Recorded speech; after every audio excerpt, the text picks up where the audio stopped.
এখন হয়ে গেছে চোরের পিসির বড় গলা।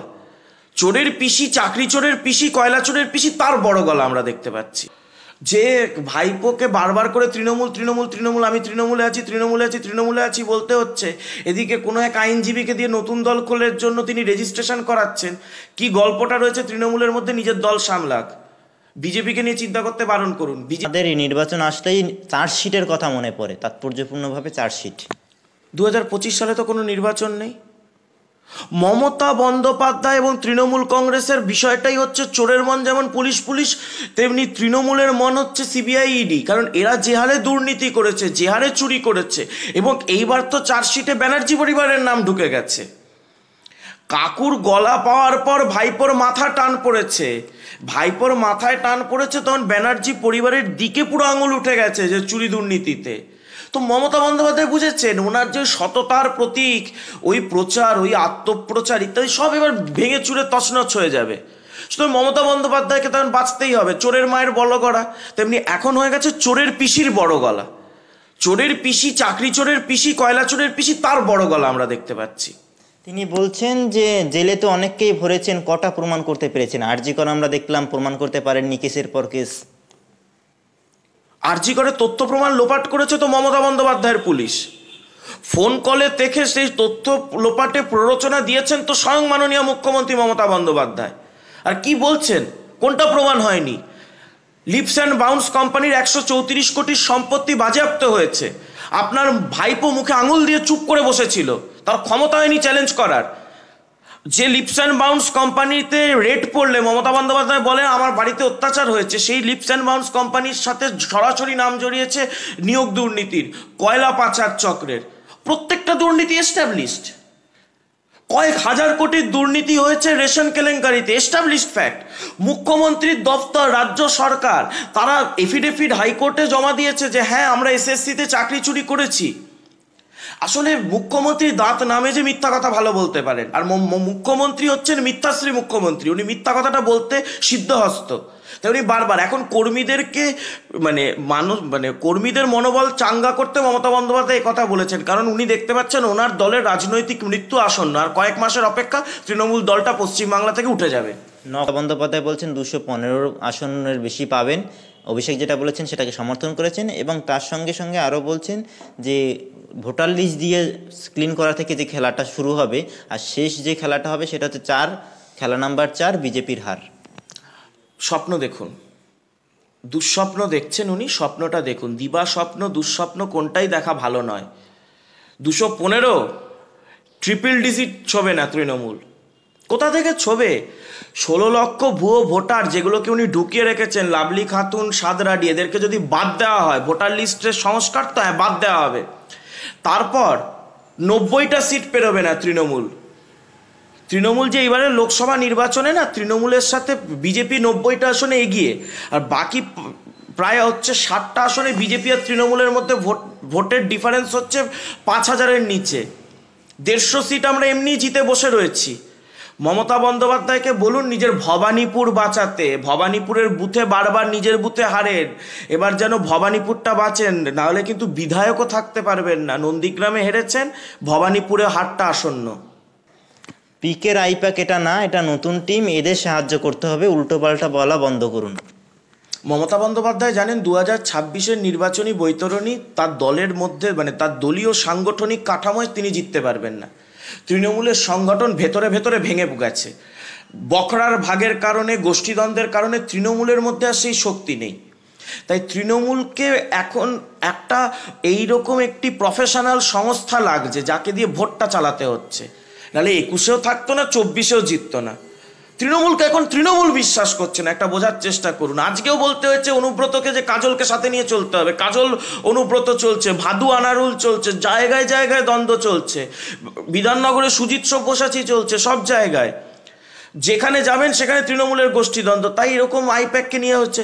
এবার এতদিন আইপ্যাকের সাথে সমস্যা কী ছিল? প্রতীক জৈনের আইপ্যাক ভাইপোকে রিপোর্টিং করতো, ভাইপোর কাছে টাকা পৌঁছে দিত। আমি নয়, এটা মদন মিত্র বলছেন, আইপ্যাক টাকা তোলে।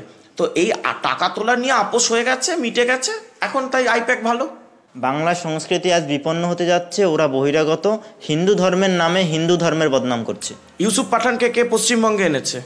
সাংসদ বানিয়েছে কে? বহিরাগত ইউসুফ পাঠানকে, যে তবলিকি জামাতের কায়দায় প্রচার করেছে মুর্শিদাবাদে। আচ্ছা, বাঙালিকে মাছ ভাতের খাওয়ার অধিকার কেড়ে নেবে শত্রুঘ্ন সিনহাকে সাংসদ বানিয়েছে কে? বিবেক গুপ্ত, যে আজকে পশ্চিমবঙ্গের বুকে দাঁড়িয়ে, মানে বিবেক গুপ্ত জোড়াসাঁকোর এমএলএ, যে আজকে দাঁড়িয়ে ওই জোড়াসাঁকোর বুকে মাছ মাংস বিক্রি বন্ধ করে দিচ্ছে, মাছ খাওয়ার অধিকার বাঙালির থেকে কেড়ে নিচ্ছে, তাকে বিধায়ক বানিয়েছে কে? সাগরিকা ঘোষ সারা জীবনে খায় না মাথায় দেয়, বাংলা বাঙালির জন্য কি করেছে কেউ জানে না, তাকে সাংসদ বানিয়েছে কে? তাহলে এই যে বাইরে কীর্তি আজাদ বাংলার কোন মাটি চেনে, তাকে কে এনেছে? তাহলে মুখ্যমন্ত্রী তো বহিরাগত সংস্কৃতির আমদানি করেছেন, বাংলাদেশি জঙ্গিদেরকে ভোটার কার্ড দিয়েছেন, সিমির নেতাকে রাজ্যসভায় পাঠিয়েছেন। বাংলা সংস্কৃতিকে ধ্বংসের জন্য কেউ মহানায়িকা হন, তার নাম মমতা বন্দ্যোপাধ্যায়। মমতা বন্দ্যোপাধ্যায়ের রাজত্বে তৃণমূলের দেখুন না, রবীন্দ্রসঙ্গীত বিকৃত হয়েছে, গীতাঞ্জলি কথাঞ্জলি হয়েছে। তো মমতা বন্দ্যোপাধ্যায় কি করেছেন? মমতা বন্দ্যোপাধ্যায় সর্বনাশটা করেছেন বাংলার সংস্কৃতির। উনি আবার সংস্কৃতি নিয়ে কথা বলছেন এত। তোলা হচ্ছে হরিয়ানা, গুজরাটের থেকে মানুষ এনে এই রাজ্যের ভোটার তালিকায় নাম তোলা হচ্ছে, ভোটার লিস্ট ক্লিন করতে হবে। ভাট না বকে প্রমাণ দিন না। এই যে ভাট বকছেন উনি, এটা না বলে কোথায় কোথায় কোন স্যাম্পেল নাম দেখান না, কোন বুথ, কোন বিধানসভা, কোন বুথ একটু বলুন, আমরাও জানতে চাই। আমরা তো দেখিয়েছি, আমাদের নেতা শুভেন্দু অধিকারী থেকে শুরু করে সকল বরিষ্ঠ নেতৃত্ব, সুকান্ত মজুমদার, সবাই দেখিয়েছে 16 লক্ষ ভুয়ো ভোটার তৃণমূল ঢুকিয়েছে ভোটার লিস্টে। এরকম 40 লক্ষ ভুয়ো ভোটার রয়েছে। সাদ রাডির মতো জঙ্গিকে ভোটার তালিকায় ঢুকিয়েছে তৃণমূল কংগ্রেস, তাকে বার করার কাজ করছে বিজেপি। আমরা তো বলছি এনআরসি করা হোক, ওনার ক্ষমতা থাকলে উনি করুন, আসুন একসাথে মিলেমিশে করি আমরা এনআরসি, বাদ যাক সমস্ত ভোটার, যে যেখান থেকে আছে, পশ্চিমবঙ্গের ভোটাররাই পশ্চিমবঙ্গে থাকবে, বাইরের কেউ থাকবে না। আছে হিম্মত মমতা বন্দ্যোপাধ্যায়ের? হিম্মত নেই, তাই ভাট বকবেন না। মমতা বন্দ্যোপাধ্যায় জানেন 2026-এ হারতে চলেছেন, তাই হারার আগের অজুহাত যে ভোটার লিস্ট কারচুপির জন্য হেরে গেছি, এই মানে হেরেছে, আপনি হারবেন, নন্দীগ্রামে হেরেছেন, এবার 26-এ গোটা রাজ্যে হারবেন, এটা জেনে এখন অজুহাত তৈরি করছেন। তিনি তো বলছেন ইলেকশন কমিশনের আশীর্বাদে এটা হচ্ছে, অনেক জায়গায় মিষ্টির প্যাকেট অবধি গেছে।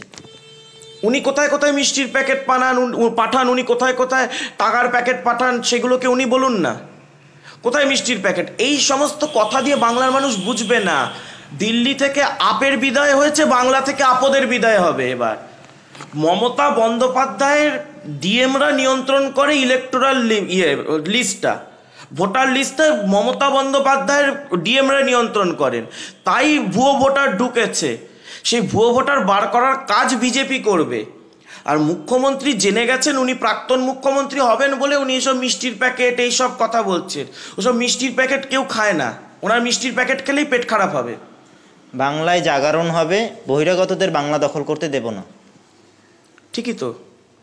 যারা যারা আজকে লাভলি খাতুনের মতো বাংলাদেশিদের, রোহিঙ্গাদের, উগ্র জামাতি জিহাদি মৌলবাদীদের মতো মানুষ যারা বিশ্বকর্মা পুজোর ছুটি কেটে দিচ্ছে, সরস্বতী পুজো হতে দিচ্ছে না, দুর্গা পুজো হতে দিচ্ছে না, বাংলার স্বাভাবিক যে বৈশিষ্ট্য রয়েছে, জনবিন্যাস রয়েছে, যারা বদলে দিতে চাইছে, তাদের বিরুদ্ধে ভোট হবে।